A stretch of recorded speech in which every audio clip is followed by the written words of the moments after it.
Sumainyo ang aking pagpapala, pag-ibig, kababaan, na nagbubuhat sa kataas-taasang Diyos Ama, Anak, at Espiritu Santo. Amen. Mapagpalang hapon sa inyo, mga anak ng Diyos, mga supling ng aking ina at ama.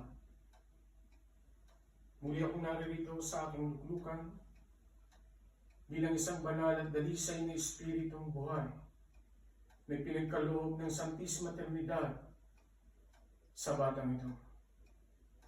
Upang sa gayon, mayayag ko sa inyo ang kalooban, ang kautusan, ang kagustuhan ng aking ama at ina na nais niyang iparating sa inyo sa hapong ito.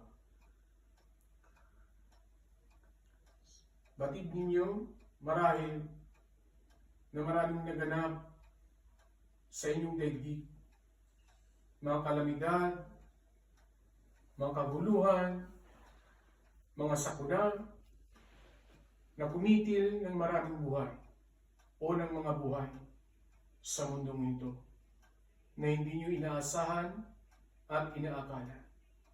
Subalit ito'y naganap. At maraming buhay din ang nawala sa mga taong kilala sa mundong ito at sa mga darating pang panahon at araw. Dumating ang panahon na ang malaking pananampalataya ay nagkaroon ng isang bagong namumuno. Ipinadala ng aking ama at ina ang tulong espiritual. Isa ako doon. Ginabayan, tinulungan ang mga kumakatawan dito upang sa gayon ay mabigyan kayo ng tao at nararapat na nilalang upang kayo'y gabayan sa inyong pananampalataya at mga espiritual na pangangailangan. Kaya't narito ako muli upang sa gayon ay ihayag ko sa inyo ang mga bagay-bagay na maghahatid sa inyo at magpapabatid sa inyo ng tunay na kalooban ng Santisima Trinidad. Ako'y nagagala, natutuwa, sapagkat sa inyo, mga bibig,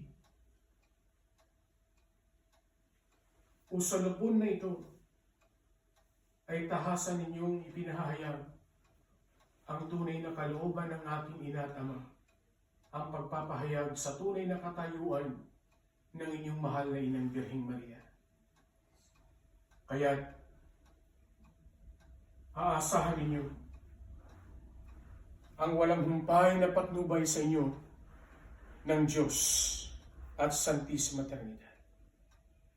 Sa apat na sulok ng daigdig ay marami pang hindi nakakakilala sa tunay na kalagayan ng inyong mahal na ina. Subalit dito, sa lupon na ito, maging sa bibig ng batang ito, ipinadadala ko ang tunay na kalooban ng aking ina at ama. Pakinggan ninyo ang kanyang mga salita, sapagkat ang salita niya at salita ko ay iisa. Higit sa lahat kapag nakasuot na siya ng kanyang mga banal na kasuotan, sa oras ng Santa Misa ay naroroon ang inyong Panginoong Jesucristo na nagbibigay sa inyo, nagsusubo sa inyo ng kanyang katawan at dugo. Hindi na ang batang ito. Yan ang inyong tatandaan ng hiwaga at misteryo ng banal na Santa Misa. Kaya wag na wag ninyong kakalimutan na tumanggap ng katawan at dugo. Paulit-ulit ninyong tanggapin ang katawan at dugo ng inyong Panginoon. Sapagkat yan ang magdudugtong sa inyo at magbibigay sa inyo kalakip ng inyong ganap na pagbabago at pagsisisi ng walang hanggang buhay. Sapagkat ang nakasaad sa aklat ni Juan, sino man ang kumain ng katawan. Sino man ang uminom ng aking dugo, mamatay man siya, sa huling araw ay muli ko siyang bubuhayin at isasama ko siya sa aking kaharian. Yan ang pangako sa inyo ng inyong Panginoong Jesucristo.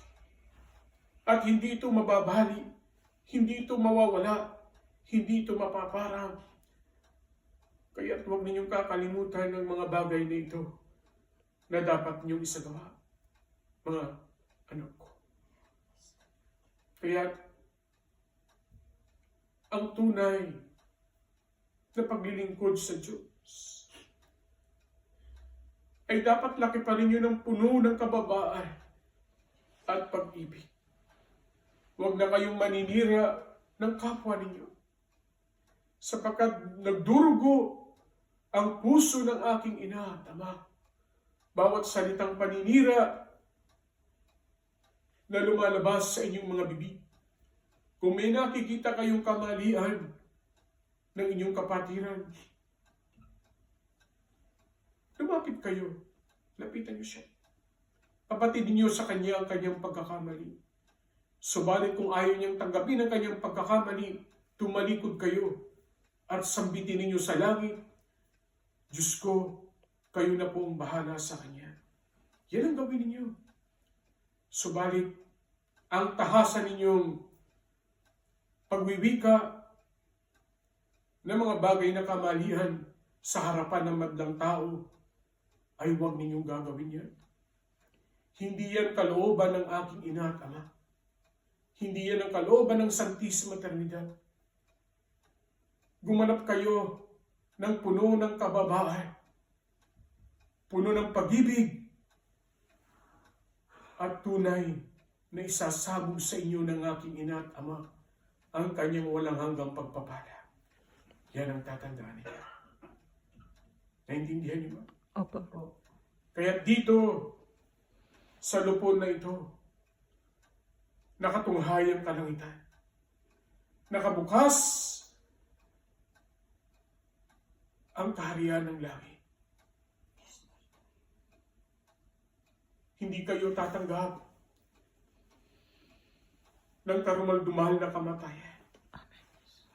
Kayo, 10 ng inyong pamilya ay hila-hila ninyo. Merong isa lang na gumaganap ng buong buo.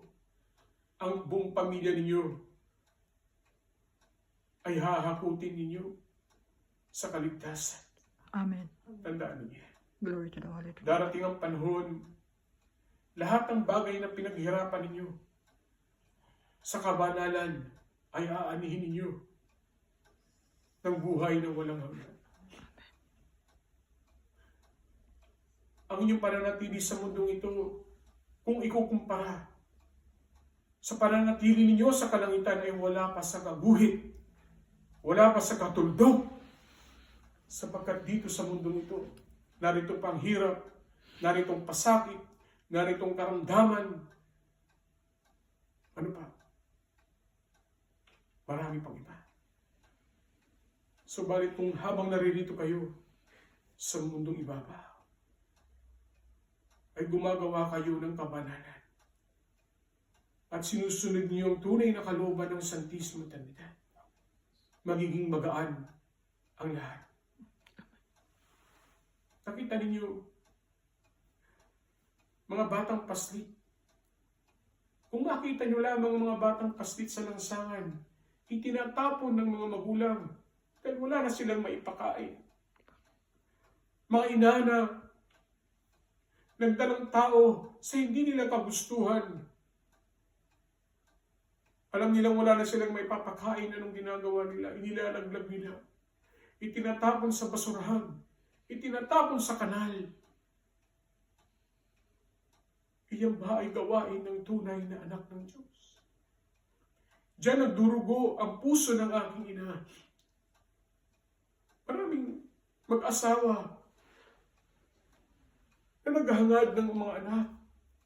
Subalit bakit ang mga taong ito binigyan ng katangian na magluwal at magbigay buhay? Subalit kinikitla nila ng pagkakataon na mabuhay ang mga batang sanggol na ito sa kanilang sinapupunin. Yan ang dahilan kung bakit patuloy ang hagupit sa daigdig ninyo dahil sa gawain ito ng mga kababaihan. Ang pagsasama ng walang kasal ay isang mortal na kasalanan. Ang pakipagtalik ninyo sa kapwa ninyong kasarihan ay mortal na kasalanan. Naintindihan niyo ba? Opo. Ang pag-aabuso ninyo sa kapwa ninyong kadugo, mga anak, ina sa anak sa ina, ama sa anak sa ama, nagsisiping, gumagawa ng karumalduman. Kaya't ibinubuhos na ang mangkok ng salot sa mundong ito. Bakit hindi niyo mulat ang inyong mga mata? Anong nagaganap?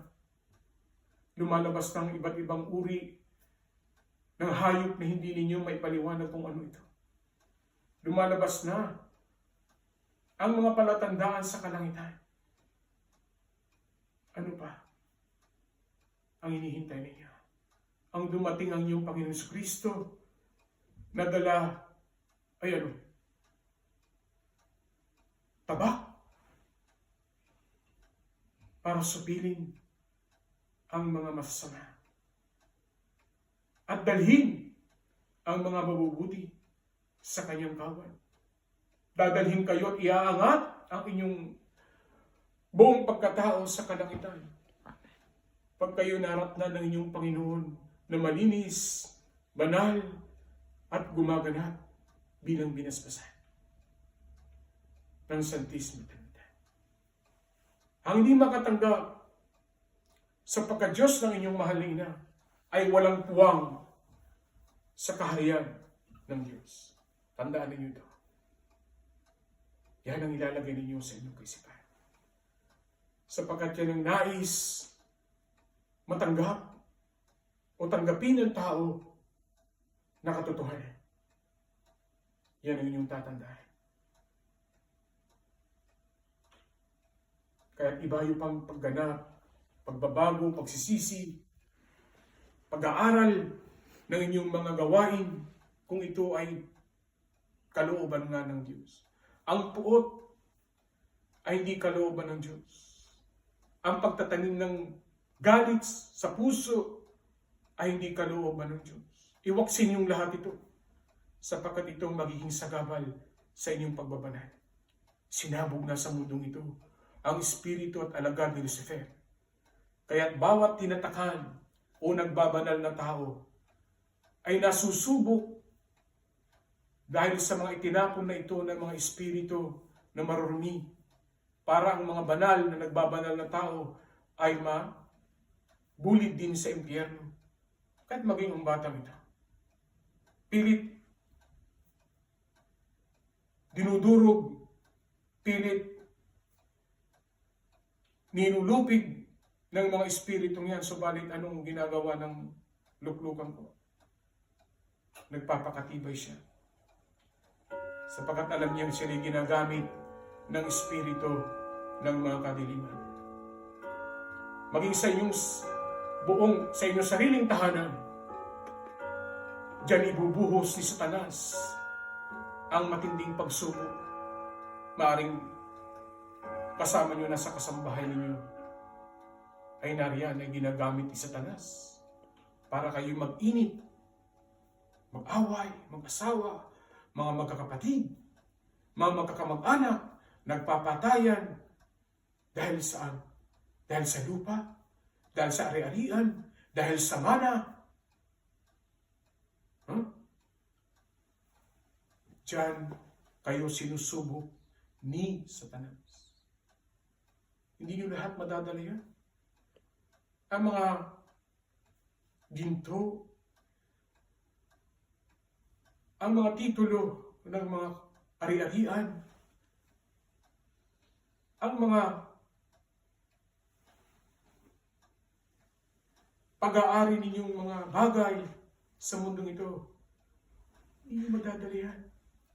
ang madadala ninyo, tao, ay kung anong itinanim ninyong kabutihan sa mundong ito.